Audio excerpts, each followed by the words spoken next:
do that. Check, check, check. In a desolate wasteland where the sun is consumed by a solar eclipse, an ancient evil awakens. Aku, a malevolent demon capable of shapeshifting, once unleashed havoc upon the world.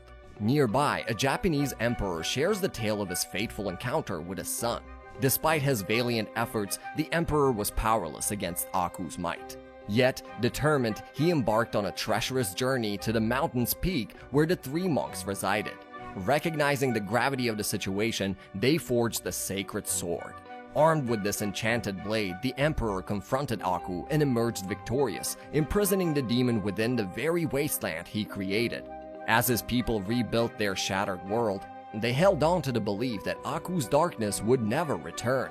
Unbeknown to him, Aku had indeed returned, casting a shadow of impending doom upon the emperor's kingdom. Desperate to protect his realm, the emperor hastened to retrieve his sword, but his efforts proved futile. Trapped in Aku's clutches, the emperor faced a grim fate. In his final moments, he implored his wife to flee with their son and the sword, safeguarding their hope for a brighter future. The boy's mother entrusted him to safer hands, envisioning his future as a savior who would avenge his father and bring salvation to the world. Through relentless training over decades, he mastered diverse combat styles until, at last, he was reunited with his long-lost mother. The boy was ready to wield his father's sword and end Aku's tyranny once and for all. Aku, on the other hand, had built a whole empire where he and his goons forced men into a never-ending labor. The emperor was amongst these men, who faced the most dire consequences as he was once the last hope of mankind. But his days of slavery were about to end, and his son had arrived to free his father. With unwavering resolve, the boy embarked on a perilous journey, determined to confront the demonic presence that had haunted his family through the ages. Prepared for this exact moment his entire life, he faced the challenge with unwavering courage and fought valiantly. However, just as victory seemed within his grasp, Aku, ever cunning, ripped open a portal in time, sending the boy into a world centuries ahead of his time. Now, stranded in this unfamiliar era, the boy yearns to find a way back to his own time, to fulfill his quest and bring an end to the menace he had set out to vanquish. The world he is in, with tall structures and deadly flying machines, is far different from what he has left behind. The boy is now called Jack the Samurai, and as fate would have it, he is trapped in a world ruled by the very being he swore to kill. Jack enters a bar, something that doesn't exist in the world he comes from, only to find that there are no humans in sight. Immediately, he gets into a club fight with a greenish alien and tries to reason with it, but faced with a fight or flight situation, Jack is forced to take it down. Jack is then surrounded by the friends of the alien being, and in a spectacular showcase of skill, he manages to knock them all out. In a private club room, a dog-like being called the Canine is trying to convince other aliens to launch a rebellion against Aku, but to no avail. However, seeing that Jack has laid waste to dozens of his adversaries, it approaches him to seek his aid. Over the drinks, he and his fellow canines disclose warm the earth with their savage presence. United with the goal of taking down Aku, Jack joins the dogs on their journey. They arrive at the canine dig site, where Aku has forced the dogs to dig up precious gems from an archaeology site. Even dogs should not be forced to live like dogs. In the meantime, one of Aku's goons has overheard their conversation and has delivered the message to the demon himself. After all these years, Aku remembers the face of his arch-nemesis and promises to bring pain and suffering upon anyone who helps him. Aku wastes no time and sends a horde of his deadly stand no chance against Jack's bravery and brains, and before in a fierce battle of life and death. Surrounded yet again by hundreds of them, Jack's fate seems as grim as ever as the canines watch their last hope about to fall for their cause. But with profound discipline and uncontrollable rage, Jack sums up all of his strength for a last hurrah. His blade, sharp as ever, cuts through the remainder of the drones as each kill covers him with the oil that runs the machines. At last, covered in the oil of death, he unleashes his true strength and emerges victorious over the horde of Aku's minions. Now that was smashing! A real bang-up job! After his triumphant victory, reborn with a new resolve, Jack continues his journey to undo Aku's spell and return to his own world. He finds himself in a forest hunting for food, but gets dragged into a fight between a beast called the Wooly and Tricholites. He helps them catch the beast, and they invite him to their village where a feast is being held. The Tricholites tell Jack that the Woolies are bloodthirsty creatures who threatened the survival of their ancestors, but through courage and determination, they managed to tame these in exchange for food and shelter. Over the feast, Jack is discomforted by the treatment of the Woolies. I notice your treatment of the Woolies is somewhat harsh. In the darkness of the night, he sneaks around the village and confronts the Woolie he helped capturing earlier. The Woolie takes him to a locked door which opens to a horde of trapped beasts and their elder, Lazo. Lazo reveals that the Woolies were once peaceful beings and lived in harmony until the Churchillites arrived.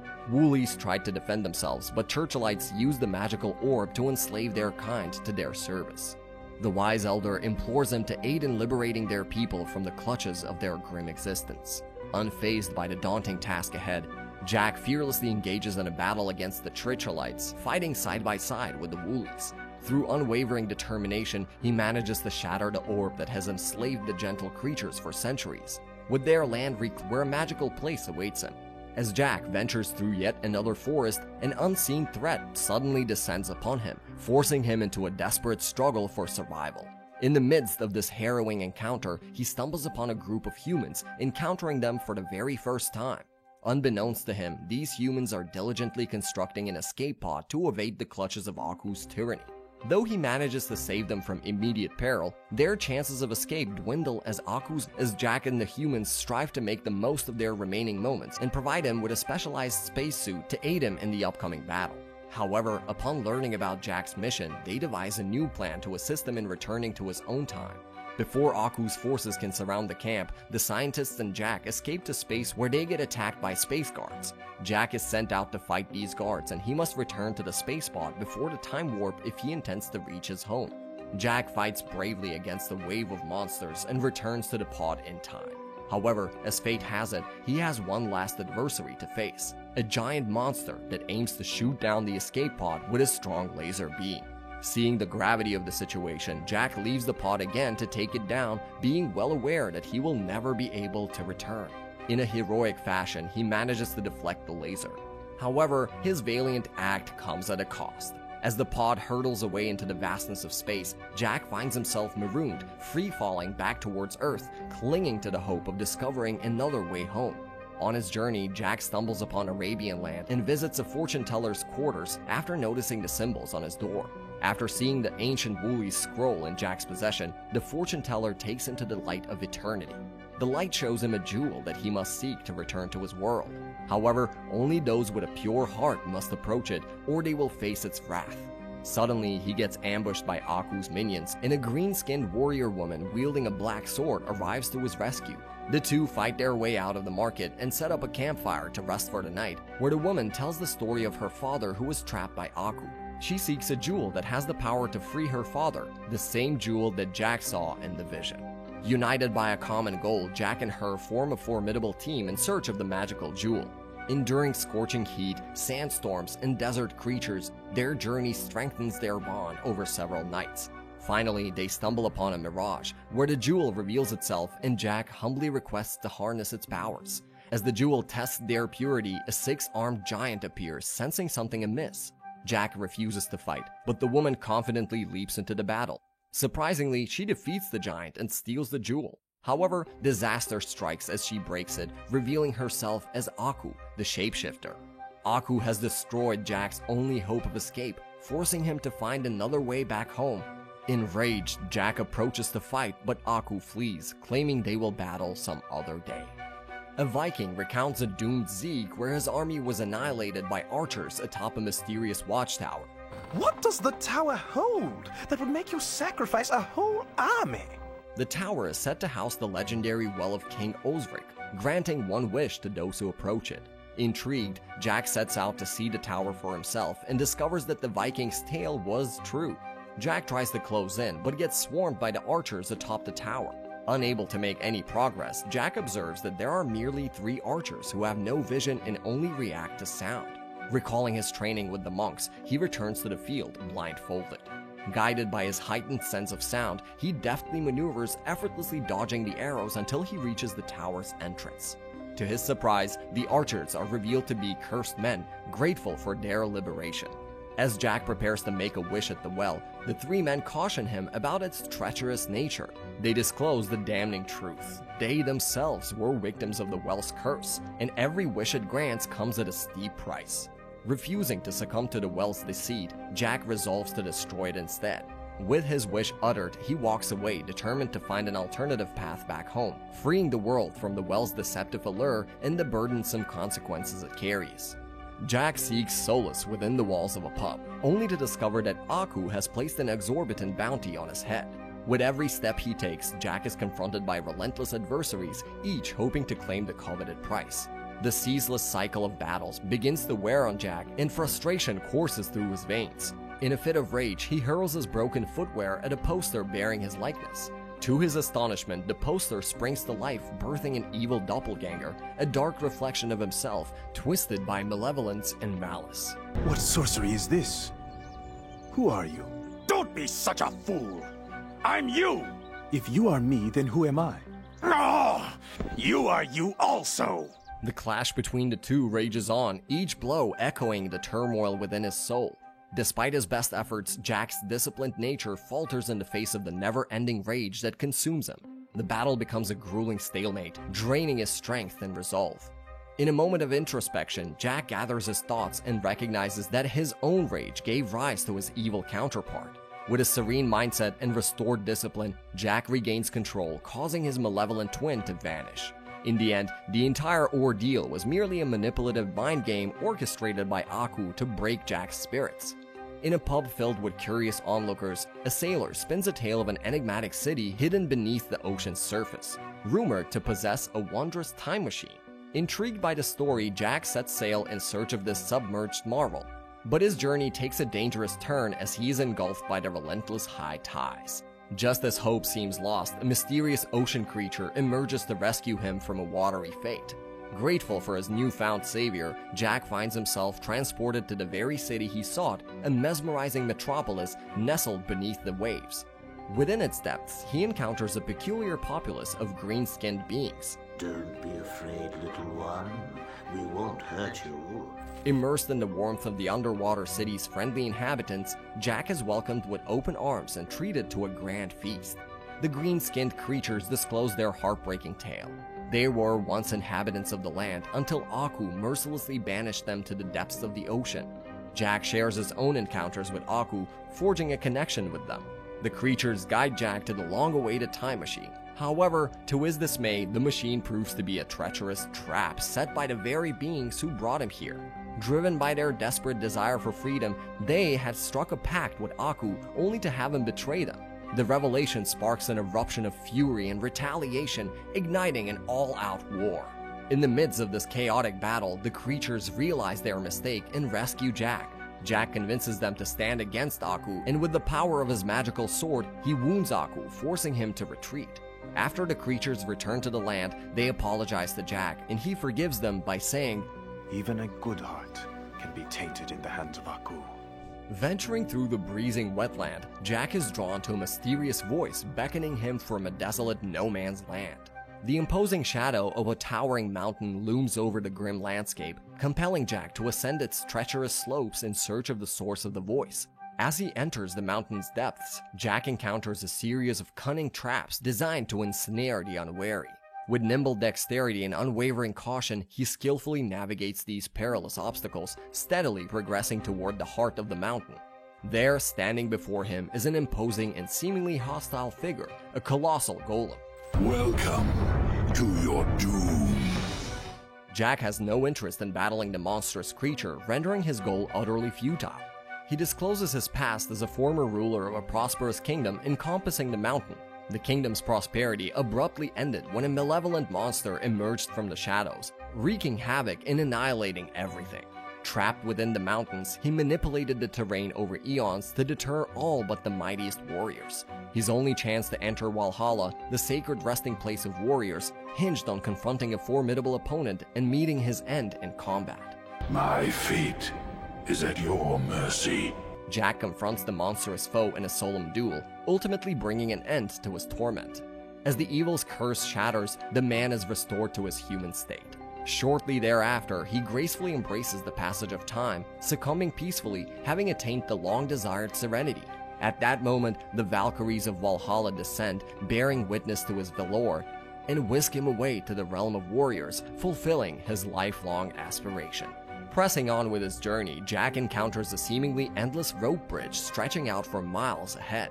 After traversing the treacherous path for an entire day, he chances upon another traveler approaching from the opposite side, his footsteps accompanied by the rather annoying melodies of bagpipes.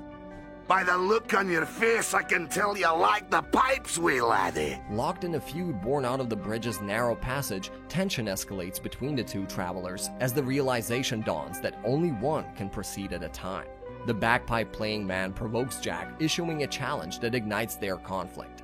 Frustrated by the impasse, Jack impales his sword through the man's back, initiating a fierce exchange of blows. To Jack's astonishment, his adversary proves to be equally formidable, if not more so, wielding an enchanted blade akin to his own. The battle rages on relentlessly for an entire day, draining their strength to the point where neither can muster the energy to lift their swords any longer. Unexpectedly, a bounty hunter intervenes, cuffing both men and forcing them to leap from the bridge. With bounties on their heads, they seek refuge in a settlement only to be surrounded by more pursuers. Through necessity, they learn to collaborate, breaking free and defeating the bounty hunters by harnessing their combined strengths. I'd say we've wiped out our bounty hunter problem. Despite starting off as enemies, the two get along in the end after saving each other's lives. As Jack continues his quest, he stumbles upon a grand orchestra event where he intervenes to save some individuals from perilous robotic executioners. One among them develops a fondness for Jack and extends an invitation to join their gang. Initially declining the offer, Jack's perspective changes upon discovering that the gang is actually working for Aku. Realizing that his unwavering honor has not proven effective against his nemesis, Jack makes the difficult decision to join the gang, recognizing that deceit may be his only weapon to get closer to Aku and secure victory. Under the guise of loyalty, the gang assigns Jack the task of collecting protection money from an elderly man accompanied by his feline companions.